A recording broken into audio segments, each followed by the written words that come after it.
নমস্কার বন্ধুরা, welcome back to my channel Champa Rannaghar. আজ আমি আপনাদের সঙ্গে শেয়ার করব পেঁপের একদম ইউনিক আর দুর্দান্ত স্বাদের রেসিপি।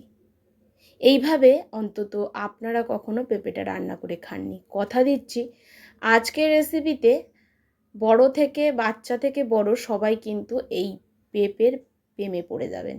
তাহলে চলুন পেঁপেটাকে প্রথমে আমি কেটে নিচ্ছি। তার জন্য একটা ছোট সাইজের পেঁপে নিয়েছি বাজার থেকে কিনে। আর পেঁপেটাকে প্রথমে খোসা ছাড়িয়ে খুব ভালো করে ধুয়ে নিয়েছি, টুকরো টুকরো করে নিয়েছি। এখন একটা প্রেশার কুকার নিয়ে নিয়েছি। প্রেশার কুকারের মধ্যে বন্ধুরা প্রথমে পেঁপেগুলোকে দিয়ে দিচ্ছি।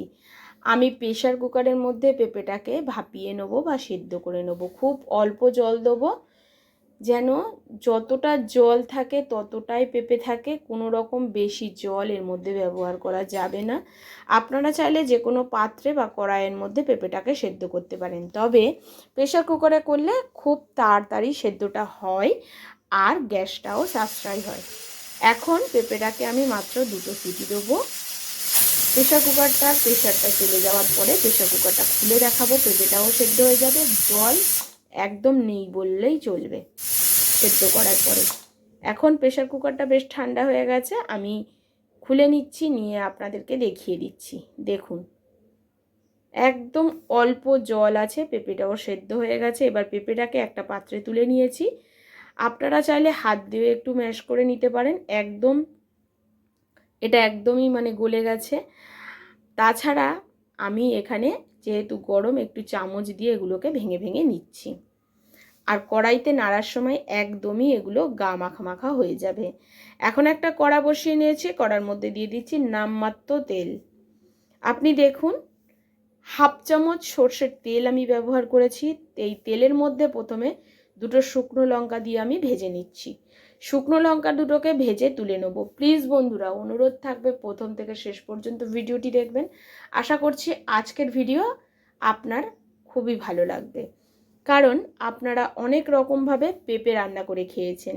পেঁপে দিয়ে ঝোল খেয়েছেন, পেঁপে দিয়ে তরকারি খেয়েছেন, নিরামিষ আমিষ। কিন্তু আজ আমি যে রেসিপিটি আপনাদের সঙ্গে শেয়ার করছি সেটি হয়তো আপনি কোনোদিন খাননি। আজ তৈরি করে দেখাচ্ছি পেঁপে ভর্তা। জাস্ট অসাধারণ লাগে, ভাত রুটি পরোটা সব কিছুর সঙ্গে জাস্ট জমে যাবে। এখন দেখুন বন্ধুরা আমি লঙ্কাটাকে ভেজে তুলে নিয়েছি। প্রায় একটু বড় বড় 6টা রসুনের কোয়া আর 1 চামচ কালো জিরে ওই তেলের মধ্যে হালকা করে প্রথমে নাড়াচাড়া করে ভাজতে থাকবো।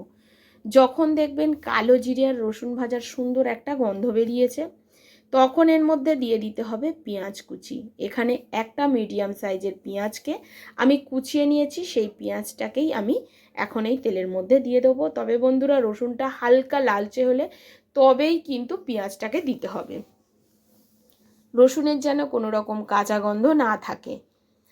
রসুনটা বেশ হালকা লালচে হয়ে ভাজা হয়েছে, এখন আমি পেঁয়াজটাকে দিয়ে দিচ্ছি। পেঁয়াজ রসুন কালো জিরেটাকে নাড়াচাড়া করে ভাজতে হবে। যতক্ষণ না পেঁয়াজটা লালচে রং ধরবে ততক্ষণ পর্যন্ত ভাজতে হবে। এ সময় গ্যাসের ফ্লেমটাকে মিডিয়ামে রাখতে হবে। প্লিজ প্লিজ বন্ধুরা আমার এই ছোট্ট চ্যানেলে আপনাদের সাপোর্ট আর সাহায্যের খুবই প্রয়োজন। প্লিজ পাশে থাকবেন আর সাপোর্ট করবেন। আর দেখুন বন্ধুরা পেঁয়াজটা বেশ হালকা লালচে রং ধরেছে, রসুনগুলোও ভাজা ভাজা হয়ে গেছে। এখন আমি এর মধ্যে দিয়ে দিচ্ছি কিছুটা কাঁচা লঙ্কা কুচি। আপনাদের যদি কাঁচা লঙ্কা দিতে অপছন্দ হয় দেবেন না, তবে কাঁচা লঙ্কা দিলে সুন্দর একটা স্বাদ বা গন্ধ আসে। অনেকের হয়তো গোটা রসুন থাকলে খেতে অসুবিধা হয়, কিন্তু বন্ধুরা এই যে পেঁয়াজ আর রসুনটা ভাজার পরে পেঁপেটা যে দিয়ে দিচ্ছি, এই পেঁপেটার সঙ্গে এখন পেঁয়াজ রসুনটাকে নাড়াচাড়া করব। এতে কি হবে, রসুনটাও সেদ্ধ হয়ে যাবে। এখন একটা চামচের সাহায্যে আপনি খুব ভালো করে ম্যাশ করে দিতে পারেন কড়ার মধ্যে। তাছাড়া এটা নাড়াচাড়া করতে করতে রসুনগুলোও ভেঙে একদম পেঁপের সঙ্গে গলে যাবে। দেখুন ঠিক এইভাবে একটু প্রেস করে দিতে হবে খুন্তি বা হাতা দিয়ে। দেখুন আমি খুব ভালো করে এটাকে নাড়াচাড়া করে এখন একদম মাখো মাখো একটা ব্যাপার আসবে, নাড়াচাড়া করে নেব। এবারে দিয়ে দিচ্ছি পরিমাণ মতো লবণ। আমি কিন্তু পেঁপেটা সেদ্ধ করার সময় কোনো রকম লবণের ব্যবহার করিনি। এখন আমি লবণটা অ্যাড করছি আর দিয়ে দিচ্ছি সামান্য একটু হলুদ। এতে পেঁপের একটা সুন্দর কালার ধরবে, তার জন্য একটু হলুদ দিয়ে দিচ্ছি। এবার হলুদ আর লবণ দিয়ে খুব ভালো করে পেঁপেটাকে নাড়াচাড়া করে এখন মিক্সড করতে হবে। যতক্ষণ এর মধ্যে জল জল ব্যাপারটা থাকবে ততক্ষণ নাড়াচাড়া করতে হবে, যতক্ষণ নয় পেঁপেটা একেবারে শুকনো হয়ে যায়। এখন এই পর্যায়ে দিয়ে দিচ্ছি সামান্য একটু চিনি। এখানে অবশ্যই একটু চিনি ব্যবহার করবেন, তাতে স্বাদ গন্ধ দুটোই সুন্দর আসে। এবারে খুব ভালো করে আবারও নাড়াচাড়া করে নিচ্ছি। পেঁপেটা কতটা ছিল বন্ধুরাও, আর এটা যত আমি নাড়াচাড়া করছি জলটা যতটা মানে একদম কমে যাচ্ছে, জল একদম মানে শুকনো হচ্ছে পেঁপেটা, ততটাই কিন্তু পেঁপের পরিমাণটা কমে যাচ্ছে। এবারে দিয়ে দিচ্ছি ওপর থেকে সেই যে দুটো শুকনো লঙ্কা ভেজে নিয়েছিলাম সেটাকে খুব ভালো করে হাত দিয়ে একটুখানি ভেঙে নিয়েছি, সেই শুকনো লঙ্কাটাকে আমি দিয়ে দিলাম। এই রকমভাবে ভর্তার সময় শুকনো লঙ্কা দিলে কিন্তু খেতে অসাধারণ লাগে, যখন লঙ্কাগুলো গালে পড়ে বেশ ভালো লাগে। ঝালটা আপনারা আপনাদের পরিমাণ অনুযায়ী এখানে ব্যবহার করবেন। খুব ভালো করে এটাকে নাড়াচাড়া করে নিচ্ছি। এখন বন্ধুরা দেখুন অনেকটাই শুকনো হয়ে গেছে, কড়া থেকে প্রায় ছেড়ে আসছে। খুব বেশি কিন্তু তেল বা মশলার কোনোটার প্রয়োজন হয়নি, শুধুমাত্র রসুন আর কালো জিরে পেঁয়াজ দিয়েই তৈরি করে ফেলেছি আজকের এই ভর্তাটা। যেমন সুন্দর সুগন্ধ তেমন সুন্দর স্বাদ। এখন এই উপর দিয়ে দিচ্ছি একটু ধনেপাতা কুচি, যেটা না দিলেই এই ভর্তার স্বাদটাই থাকে অপূর্ণ। তার জন্যে এখানে একটু ধনেপাতা দিয়ে দিলাম। ধনেপাতা কুচি দিয়ে খুব ভালো করে পেঁপের সঙ্গে একটু মিশিয়ে দিলাম। মেশানোর পর এটাকে এবারে অন্য পাত্রে আমি তুলে নেব। এখন আমাদের ভর্তাটা কিন্তু বন্ধুরা দেখুন একেবারে রেডি হয়ে গেছে।